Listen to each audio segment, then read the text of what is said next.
Hi there, this is Steve Kaufman here. It's a Saturday afternoon. There's some guy in my neighborhood who's got some kind of a power, whatever it is, blower or something that's causing some noise you may or may not hear. I'm not going to go over there and shut him down, although I'm tempted to do so. I guess he's allowed to do it. I want to talk today about RRS. Now, no one has ever heard of RRS. We know of, is it RSS? Whereby we pick up feeds from iPods. Very handy when I manage to do it properly. Then there's SRS, spaced repetition systems. But I'm going to talk about random repetition systems because I am not a believer in spaced repetition systems. Now, I know this is going to generate a lot of negative comment, but I will explain why.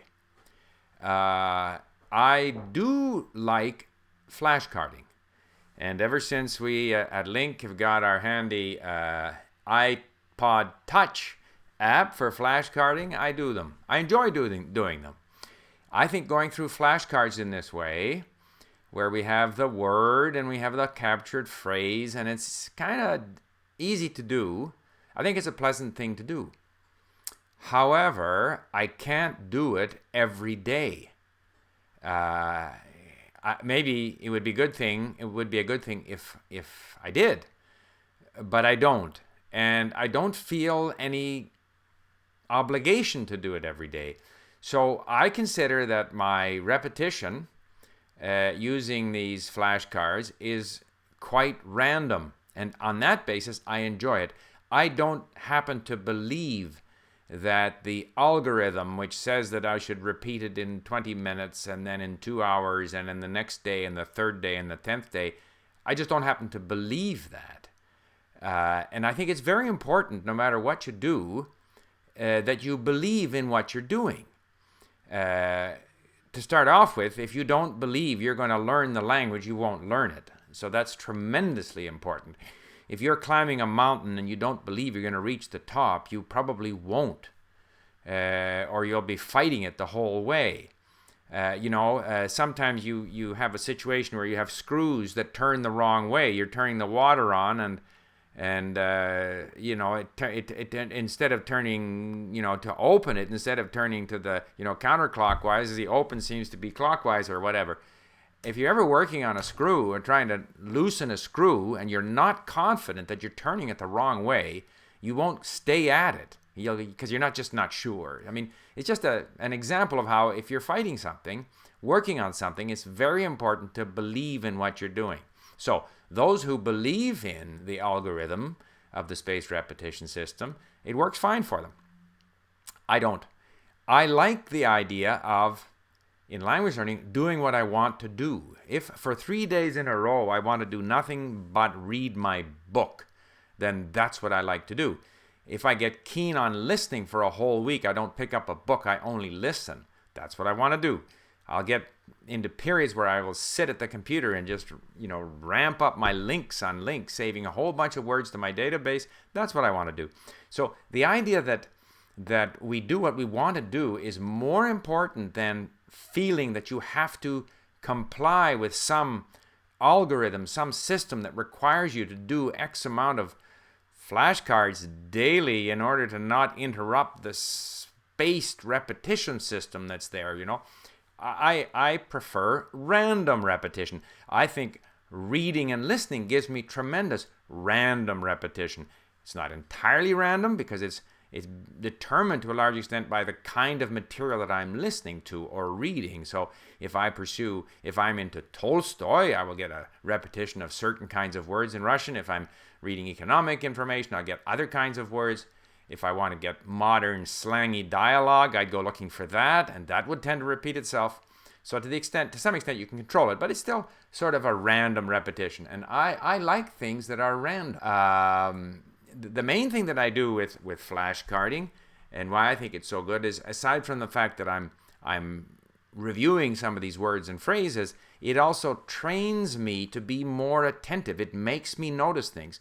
Because when I do these flashcards, I also edit my captured phrases and I review some of the case endings, and I become quite, it just develops that ability to notice. And if, as I've said many, many times, the key elements in language learning are your attitude, including the confidence that you can achieve it, the time you spend on the task, and if you are able to do the things that you like to do and focus on doing things that you like to do, you're more likely to stay with it, and you're more likely to do it every day, and you're more likely to enjoy it while you're doing it. And of course, the third thing is this ability to notice.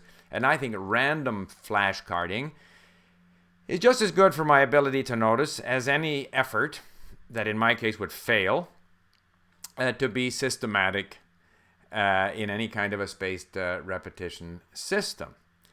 I made some notes here, so I'm going to check to see. So believing is very important. And the biggest problem that many classroom learners have is that they don't believe in anything really related to their learning. They're waiting for everything to come from the teacher. And I believe that, the other problem, all kinds of systems. For example, in the classroom, the teacher wants to teach a certain grammar point, and you must learn it now. So this, I think, to my mind, there's that wants to resist all of these systems, spaced repetition systems. You've got to learn the grammar now. You've got to learn these words now. They should stick now. The words kind of have and any rule of grammar, they all have a mind of their own, which I think is quite random.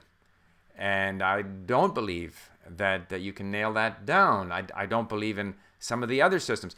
For example, people who fill their Anki full of sentences. I've never done that. I like words. It's words that prevent me from understanding. And if I accumulate enough words, then I can read more and more interesting stuff, and I'll get exposed on a random basis to more and more phrases. And so rather than spending my time filling my Anki full of sentences and reviewing them on some schedule, I want to be able to access more and more interesting stuff. You see these debates on should we be learning words or counting words. We count words at LingQ. Should we count words or should we count morphemes? What's a morpheme? I don't even know what a morpheme is. I know what morphine is. That's something that you take when you have a lot of pain, but I don't know what a morpheme is, and I don't care. The IPA is the same way. A lot of people swear by the IPA. I just like the idea of randomly listening, reading, attaching, sound to what I'm reading in the text. And similarly, when it comes to speaking, some people say you have to speak right away. If you believe in that, that's probably going to work for you.